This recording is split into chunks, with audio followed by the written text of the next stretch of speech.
मैं सविता ठाकुर हूँ, joint director MP state AIDS control society. Savita ji, सबसे पहले तो आपका बहुत बहुत स्वागत हम करते हैं और मैं जानना चाहता हूं कि 1 दिसंबर का दिन काफ़ी महत्वपूर्ण है जब हम विश्व एड्स दिवस मनाते हैं और एड्स को लेकर लगातार जागरूकता कार्यक्रम चलाए जा रहे हैं, बहुत सारी गतिविधियां चल रही हैं। इस दिन की अहमियत को लेकर सबसे पहले आप क्या कहना चाहती हैं? देखिए, ये दिन इस बात को लेकर के महत्वपूर्ण है क्योंकि हर वर्ष एक थीम निर्धारित होती है और उस थीम को लेकर के लोग चिंतन करें, मनन करें। इस बार की थीम है कि लेट कम्युनिटीज़ लीड, या समुदायों को नेतृत्व करने दे। तो समुदाय की भागीदारी HIV एड्स की रोकथाम में बहुत महत्वपूर्ण है। ये इस वर्ष की थीम है और हम चाहते हैं कि समाज का प्रत्येक वर्ग अपनी भागीदारी निभाए और इसमें समुदाय स्वयं आगे आकर के न केवल प्रत्येक व्यक्ति की बल्कि पूरे समाज के और देश में से HIV को ख़त्म करने की दिशा में योगदान करें। सविता जी, HIV यानी ह्यूमन इम्यून वायरस जो है वो उसके प्रति लगातार लोगों को जागरूक किया जा रहा है और लगातार हम चाहे विज्ञापनों के माध्यम से या फिर दूसरी गतिविधियों के माध्यम से लोगों को ये चेताने की कोशिश कर रहे हैं कि HIV का से सतर्क रहें, बचकर रहें। इसको लेकर जो जागरूकता कार्यक्रम चलाए जा रहे हैं एड्स सोसाइटी की तरफ से, उनके माध्यम से कितना परिवर्तन आप देख रही हैं, लोगों की सोच में कितनी तब्दीली देख रही हैं? जागरूकता तो काफ़ी हद तक आई है लोगों में, लेकिन फिर भी मुझे ऐसा लगता है कि इस विषय को लगातार अपडेटेड इन्फॉर्मेशन लोगों को रखना बहुत ज़रूरी है और जागरूकता को व्यवहार में बदलने की ज़रूरत है। जानकारी का होना एक बात है, लेकिन इस जानकारी का उपयोग अपने जीवन में करना ये बहुत ज़रूरी है। तो लोग जागरूक तो हैं। अब हम चाहते हैं कि जो जागरूक हैं वो अपनी HIV जाँच कराएं, अपना HIV स्टेटस भी जानें और अगर कोई HIV पॉजिटिव है व्यक्ति तो उसको ART उपचार है। आज के समय में HIV के साथ भी लोग लंबे समय तक स्वस्थ जीवन जी पा रहे हैं और जी रहे हैं, तो हम उनको सहयोग दें, उनके प्रति किसी प्रकार का भेदभाव ना हो। इस भेदभाव की रोकथाम करने में भी लोग अपनी भूमिका अदा करें। जहाँ तक मेरा ख्याल है कि 1988 में एड्स का पहला केस आया था भारत में। तब से लेकर अब तक आपने क्या देखा है, डाटास क्या कहते हैं कि जब जागरूकता कार्यक्रमों के माध्यम से कितने इसमें केसेस में कमी हमें नज़र आ रही है, या फिर कौन से ऐसे एरियाज़ हैं, कौन से ऐसे राज्य हैं जहाँ पर एड्स के मामले ज़्यादा अभी भी नज़र आ रहे हैं? देखिए, HIV संक्रमण मध्य प्रदेश में तो शुरू से ही लो प्रेवलेंस स्टेट रहा है और अभी भी मध्य प्रदेश में HIV के जो नए इन्फेक्शन हैं उन कम हैं। जो अनुमानित संख्या है उससे कम संक्रमण हमारे यहाँ पर हो रहा है, ये बहुत अच्छी बात है। लेकिन कुछ स्टेट्स आज भी हैं जहाँ पे विशेष करके मणिपुर, नागालैंड वगैरह आप देखते हैं जहाँ पे युवाओं में नीडल सिरिंजेस से नशा करने की प्रवृत्ति है। तो इन राज्यों में अभी भी लोगों को जागरूक होने की ज़रूरत है और इस पे काम लगातार चल भी रहा है। आंकड़ों की संख्या या उनसे ज़्यादा फ़र्क नहीं पड़ता है क्योंकि जहां आज आपको लग रहा है कि यहाँ संक्रमण कम है, कल वहाँ बढ़ सकता है और जहाँ बढ़ा है वहाँ कल कम हो सकता है। ये डिपेंड करता है कि लोगों में जागरूकता कितनी है। लोग जो NACP की सेवाएं हैं, नेशनल एड्स कंट्रोल प्रोग्राम की जो सेवाएं हैं, जो HIV टेस्टिंग की सेवा है या यौन रोगों का उपचार कराने की बात है या काउंसलिंग लेने की बात है, जो पॉजिटिव लोग हैं वो रेगुलर अपना ट्रीटमेंट लेते रहें, ART का उपचार लेते रहें। ये सब जो महत्वपूर्ण चीज़ें हैं, सबसे महत्वपूर्ण बात है कि हम अपने व्यवहार में सुरक्षा को कितना महत्व देते हैं। ये सब सावधानियां रखना, जागरूक होना, ये बहुत मायने रखता है। लोग जितना ज़्यादा जागरूक होंगे उतना ही HIV संक्रमण की दर कम होती जाएगी। ये महत्वपूर्ण बात है। सविता जी, मैं जानना चाहता हूँ कि युवाओं का देश है भारत और युवाओं को एड्स के प्रति अवेयर करने के लिए आप बड़ी मुहिम चलाती हैं हमेशा, और इससे आप ये भी आशान्वित होती हैं कि युवा ज़्यादा से ज़्यादा आगे आकर एड्स संबंधी अपनी जो भी जांचें हैं उसको समय पर कराएंगे। तो आपने क्या देखा है, युवा क्या खुद अब आगे आ रहे हैं HIV टेस्ट कराने के लिए और ख़ुद लोगों को भी बता रहे हैं कि हमें ये कराना ज़रूरी है? हाँ, बिल्कुल। काफ़ी हद तक के जो युवा साथी हैं वो, जैसे कि आप जानते हैं कि मध्य प्रदेश में लगभग 700 महाविद्यालय हैं जिनमें रेड रिबन क्लब बनाए गए हैं। वहाँ पे युवा खुद भी जागरूक हो रहे हैं और वो अभियान भी चलाते हैं। NSS के साथ में ये रेड रिबन क्लब गठित हैं हमने देखा है कि जब वो गाँव में शिविर के लिए जाते हैं तो गाँव में लोगों को जागरूक करते हैं कि आप एचआईवी के बारे में जागरूक हों और जांच कराएं। इसी प्रकार से जो हमारे एनजीओ हैं जिनके माध्यम से हम हाई रिस्क ग्रुप के लिए जो टारगेटेड इंटरवेंशन चला रहे हैं, उसमें बहुत से युवा हमारे आउटरीच वर्कर के रूप में, समुदाय के बहुत से युवा पीयर एजुकेटर के रूप में अपने जैसे दूसरे लोगों को जागरूक करने में योगदान दे रहे हैं, उन तक जा रहे हैं, उनकी काउंसलिंग कर रहे हैं। यहाँ तक कि बहुत से जो एचआईवी पॉजिटिव लोग हैं वो भी समाज को जागरूक करने में और एचआईवी पॉजिटिव लोगों को अपने जीवन को अधिक अच्छे से बेहतर जीने के लिए, उनके साथ भेदभाव हो रहा है तो उसकी रोकथाम में मदद करने के लिए और उनके इलाज को सुचारू रूप से वो कैसे चलाएं उस बारे में जागरूक करने के लिए वहाँ अपनी भूमिका निभा रहे हैं। तो मुझे लगता है कि काफ़ी बड़े लेवल पे युवाओं ने अपनी भूमिका तय करी है और आउट ऑफ स्कूल यूथ है वो भी नेहरू युवा केंद्र संगठन वगैरह, इनको भी हम इन्वॉल्व कर रहे हैं एनसीसी के माध्यम से, स्पोर्ट्स के माध्यम से। हर लेवल पे जहाँ भी युवा हैं उनको कहीं ना कहीं इन्वॉल्व करने की कोशिश हम कर रहे हैं। मैं ये भी जानना चाहता हूँ कि ये किसी भी बीमारी से दूर रहने के लिए खुद को सचेत होना बहुत ज़रूरी होता है। आप इसे लेकर बहुत सारे कुछ ऐसे कार्यक्रम भी चला रही हैं जिसमें आपने कला पथक दलों का सहारा लिया है और उनके माध्यम से भी आप दूर दूर तक पहुंचने की कोशिश कर रही हैं। उनकी लोकल डायलेक्ट में आप जानकारी दे रही हैं, गीत संगीत के माध्यम से आप लोगों को समझाने की कोशिश कर रही हैं कि एड्स भयावह है। तो इस संबंध में कुछ बताइए कि ये परिकल्पना कैसे बनी है। देखिए, ग्रामीण क्षेत्रों में हमेशा लोग कहते हैं क्योंकि वहाँ पे जागरूकता का लेवल अलग रखना पड़ता है शहरों में, और ग्रामीण क्षेत्रों में जीवन शैली अलग है लोगों की, उनका संस्कार और संस्कृति के थोड़ा सा अंतर आ जाता है।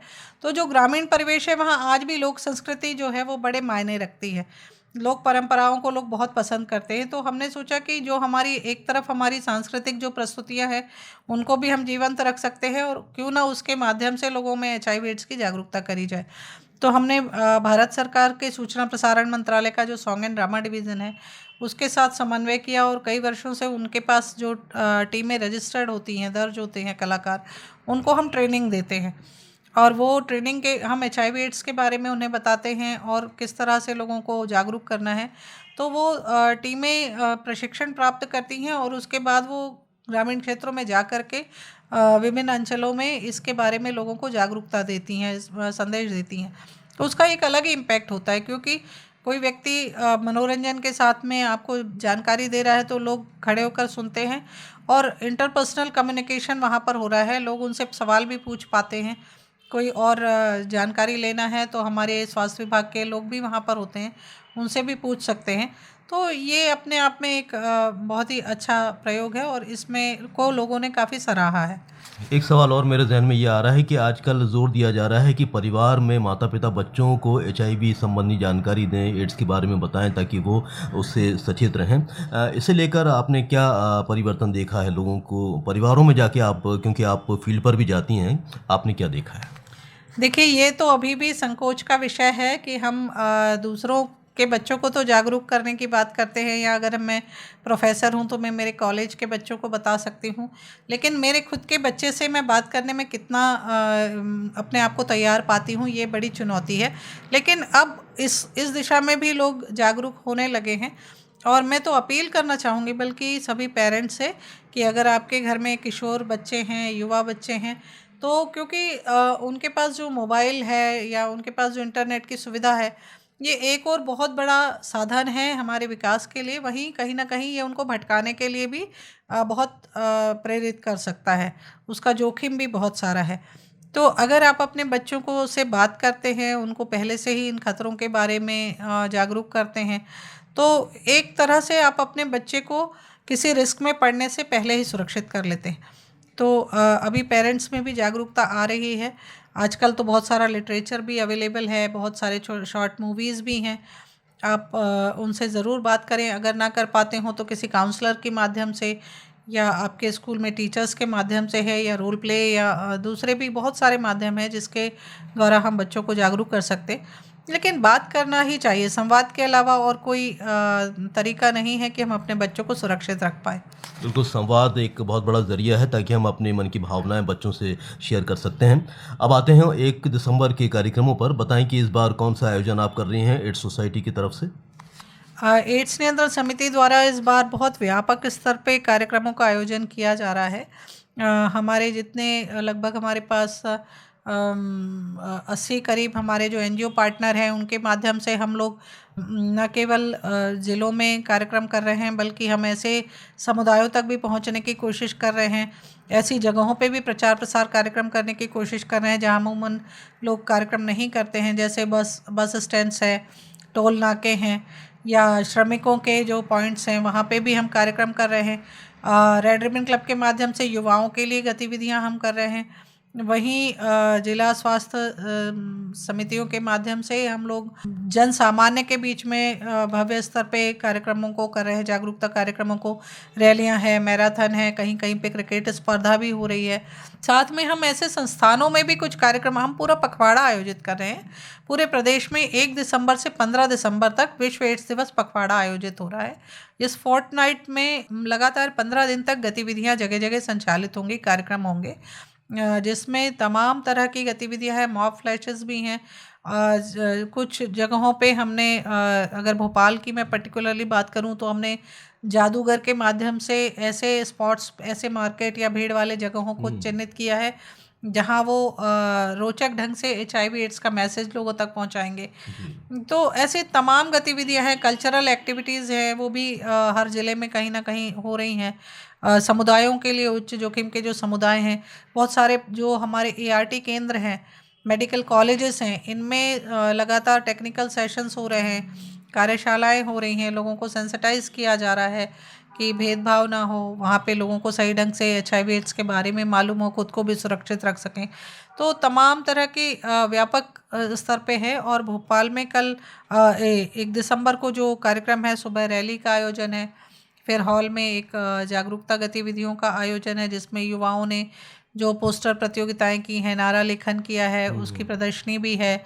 उनको पुरस्कार भी दिया जाएगा और कुछ सांस्कृतिक प्रस्तुतियां भी उनके द्वारा की जा रही हैं। तो मतलब हर लेवल पे हमने कोशिश की है कि वहाँ तक लोग पहुँचे।